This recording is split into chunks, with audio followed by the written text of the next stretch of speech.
Bismillahirrahmanirrahim. Assalamualaikum warahmatullahi wabarakatuh. Alhamdulillahirabbil alamin. Allahumma salli ala sayyidina Muhammad wa ala ali sayyidina Muhammad. Pemirsa JEK TV yang dimuliakan Allah Subhanahu wa taala. Bersyukur kepada Allah dengan ucapan alhamdulillahirabbil alamin. Semoga kita senantiasa menjadi orang-orang yang pandai bersyukur. Bersalawat kepada baginda Rasulullah dengan ucapan Allahumma salli ala sayyidina Muhammad wa ala ali sayyidina Muhammad. Semoga kelak di yaumil mahsyar, yaumil hisab, yaumil akhirah, di yaumala yanfa'u malun wala banun illa man atallaha biqalbis salim.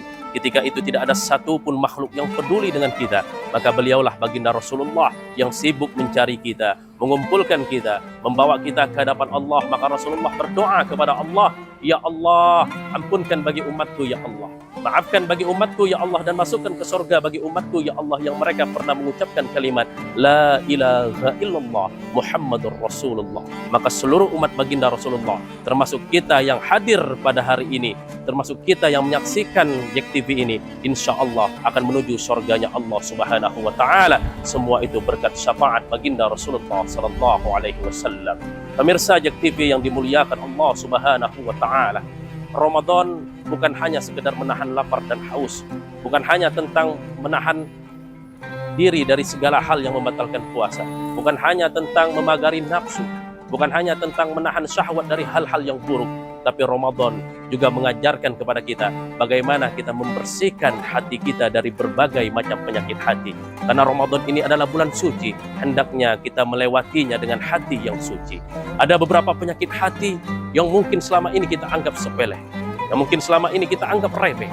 Adapun penyakit hati yang pertama yaitu sombong, atau dengan istilah kibrun, takabur, merasa diri lebih baik daripada orang lain, merasa diri lebih hebat daripada orang lain, merasa diri lebih berilmu daripada orang lain, merasa diri lebih kaya daripada orang lain. Apapun bentuk yang merasa lebih daripada orang lain, ini merupakan kesombongan. Maka jangan lupakan bagaimana iblis diusir dari sorga oleh Allah Subhanahu wa taala. Semua itu karena kesombongan mereka, yang mereka merasa lebih baik daripada makhluk manapun.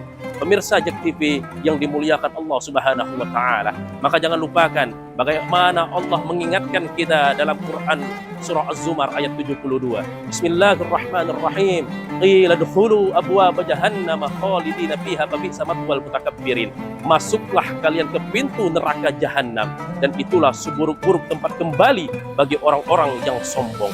Maka jelas Allah mengingatkan kepada kita di sini bahwa tempat kembali bagi orang yang sombong adalah neraka jahanam. Dan ingatkah kita bagaimana Rasulullah waktu itu bersabda, la yadkhulul jannah, tidak akan masuk surga, man kana fil qalbihi mithqalun dzarratin min kibrin, bagi siapa saja yang dalam hatinya terdapat kesombongan, walaupun hanya sebesar biji zarah, walaupun hanya sebesar biji sawi. Maka oleh sebab itu, jika ada sombong dalam hati kita, hendaknya kita sucikan hati kita dari penyakit hati sombong ini. Kita bersihkan hati kita dari penyakit hati sombong ini. Karena kalau ini masih ada di dalam hati kita, takutnya ketika kita menjalani Ramadan ini, ketika kita melakukan amalan-amalan, bertadarus pada malam harinya, bersedekah pada siang harinya, takutnya kita merasa kita inilah orang yang alim, takutnya kita merasa kita inilah orang yang baik. Maka oleh sebab itu, kita bersihkan hati kita dari penyakit hati yang namanya sombong ini. Karena kalau tidak, kata Allah apa?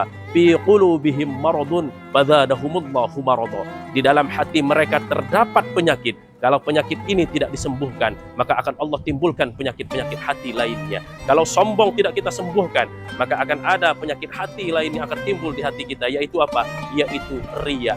Riya ini adalah ketika orang melakukan amalan, niatnya bukan karena Allah Subhanahu wa taala. Dan riya ini ditakutkan oleh baginda Rasulullah. Waktu itu Rasulullah mengingatkan kepada sahabat, ada yang paling aku takutkan daripada fitnah Dajjal, yaitu riya. Maka ingatkan Rasulullah dengan sabdanya, inna akhwafa ma akhafu alaikum, sesungguhnya yang sangat saya takuti pada kalian adalah asyirkul asghar, syirik kecil, kata Rasulullah. Qalu ya Rasulullah wa masyirkul asghar, katakan ya Rasulullah, apa itu syirik kecil?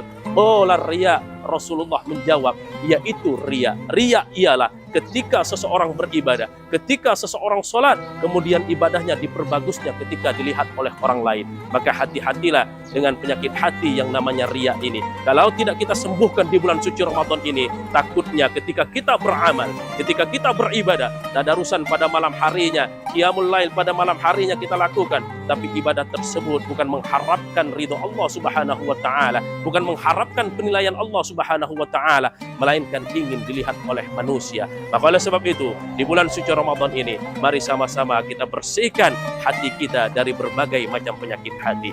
Jika itu sombong yang ada dalam diri kita bersihkan dengan tawadu, senantiasa rendah hati, senantiasa merasa diri kita lebih hina daripada orang lain, senantiasa merasa diri kita lebih rendah daripada orang lain. Karena ini kalau kita terapkan dalam kehidupan kita, insya Allah Allah akan mengangkat derajat kita. Kemudian jika itu riya yang ada dalam hati kita, hendaknya kita senantiasa melakukan amalan itu penuh dengan keikhlasan, hanya mengharapkan ridho Allah Subhanahu wa taala. Karena apa? Pentingnya ikhlas ketika dalam melakukan ibadah ialah Ibnu Sina, seorang ahli fikih, ahli tasawuf, beliau menyampaikan ada 3 hal yang memotivasi orang dalam melakukan ibadah. Yang pertama, seseorang beribadah hanya karena mengharapkan pahala, mengharapkan sorga. Apakah boleh beribadah seperti ini? Boleh, tapi mohon maaf, derajatnya rendah di hadapan Allah Subhanahu wa taala. Yang kedua yang memotivasi orang dalam melakukan ibadah ialah ia melakukan ibadah karena takut dosa. Bolehkah ibadah seperti ini? Boleh, namun sayang ibadah yang ia lakukan hanya sekedar menggugurkan kewajiban. Dan yang ketiga inilah yang harus kita tanamkan dalam hati kita. Ketika seseorang beribadah hanya karena mengharapkan ridho Allah Subhanahu wa taala, maka jangan lupakan, dahulu ada wali Allah perempuan namanya Rubiyatul Al-Adawiyah.